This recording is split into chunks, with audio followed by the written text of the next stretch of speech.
BNP chairperson Begum Khaleda জিয়ার চিকিৎসা সহায়তায় যুক্তরাজ্যের বিশেষজ্ঞ চিকিৎসক রিচার্ড বিয়েল ঢাকায় এসেছেন। আজ বুধবার সকাল 10:20 তিনি ঢাকার হযরত শাহজালাল আন্তর্জাতিক বিমানবন্দরে আসেন। এ তথ্য জানিয়েছেন বিএনপি চেয়ারপারসনের মিডিয়া সেলের সদস্য সাইরুল কবির খান। ঢাকায় এসে ডক্টর রিচার্ড বিয়েল সরাসরি রাজধানী এভারকেয়ার হাসপাতালে চলে যান।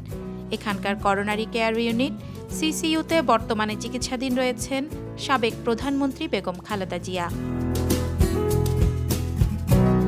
গতকাল মঙ্গলবার খালেদা জিয়ার ব্যক্তিগত চিকিৎসক AZM জাহিদ হোসেন বলেন, খালেদা জিয়াকে বিদেশে নেওয়ার জন্য বিএনপির সব প্রস্তুতি রয়েছে, তবে বর্তমান অবস্থা ও মেডিকেল বোর্ডের বাইরে কিছু করার সুযোগ নেই।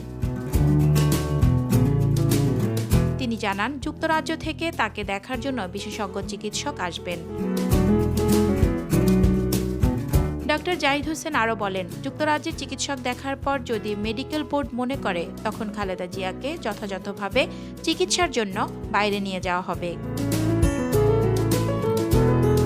উন্নত চিকিৎসার জন্য এর আগে গত জানুয়ারিতে লন্ডনে গিয়েছিলেন খালেদা জিয়া। সেখানে প্রথমে হাসপাতালে এবং পরে ছেলে তারেক রহমানের বাসায় থেকে চিকিৎসা নেন তিনি। প্রায় 4 মাস লন্ডনে অবস্থানের পর গত 6 মে তিনি দেশে ফেরেন। গত 23 নভেম্বর রাতে শ্বাসকষ্ট দেখা দিলে খালেদা জিয়াকে এভারকেয়ার হাসপাতালে নেওয়া হয়। পরীক্ষায় ফুসফুসের সংক্রমণ ধরা পড়ায় তাকে ভর্তি করা হয়।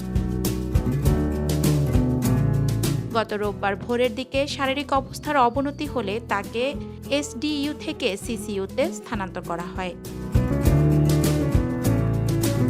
বিশেষজ্ঞ চিকিৎসকের আগমন পরিস্থিতিকে আরেক ধাপ গুরুত্বপূর্ণ করে তুলেছে।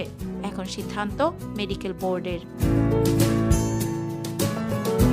সাদা কালো নিউজ।